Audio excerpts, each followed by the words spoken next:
In 1950, during the time of the Shah of Persia, Iran began its nuclear program for civilian purposes with the support of the United States. In 1979, with the Ayatollah's revolution, the program was halted as the country was in full turmoil.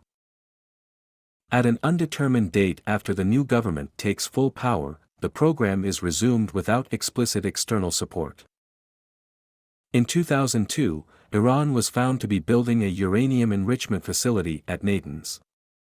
Because of its small size and the fact that it was not declared to the International Atomic Energy Agency, the UN and other powers and international organizations declared that the purpose of Iran's nuclear program was to design and produce weapons. In 2003, under pressure, Iran suspended its nuclear program, although it denied that the program was intended to produce weapons. In 2005, Mahmoud Ahmadinejad reactivated the program, successfully enriching uranium within a few months. This is not certain, as we are moving in gray territory. In 2006, due to the mutual concerns of the USA and Israel over the Iranian nuclear program and the possible consequences of an armed attack and its consequences in the area, both countries decide to activate Operation Olympic Games, under the control of the American and Israeli intelligence services and support of the NSA. A virus is developed that seeks to damage the Iranian nuclear infrastructure. In 2009, Benjamin Netanyahu demanded that the UN settle the issue with the Iranian program or Israel would take military measures to resolve it. On June 17, 2010, Symantec announced the discovery of a new worm virus. It took the company's experts more than 3 months to analyze this complex virus.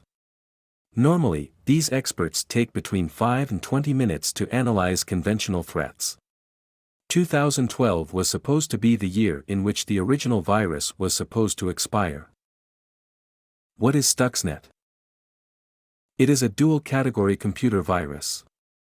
On the one hand, it is a worm that spreads and infects computers and printers on a network, and on the other hand, and this is the most striking, it is the first rootkit virus, which means that it is the first virus that is capable of acting in the real world by being able to infect and act on the control systems of installations as well as hiding its presence.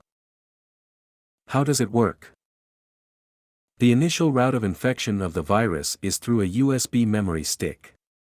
It should be noted that, normally, industrial networks for controlling installations are isolated from the outside, so they cannot be attacked remotely. It is necessary to physically access any equipment on that network.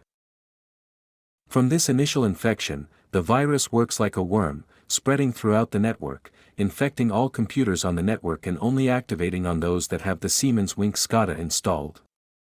A SCADA is a complement to control systems. It is responsible for making interaction between humans and the control systems of any installation easier.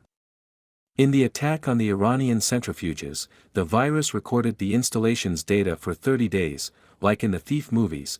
It made a kind of 30-day data recording. These are the days that centrifuges take to carry out the process of obtaining uranium. After 30 days, the virus switched to its rootkit function, taking control of the PLCs, the small brains that are in charge of automating and controlling everything, and managing to modify the operating parameters of the centrifuges.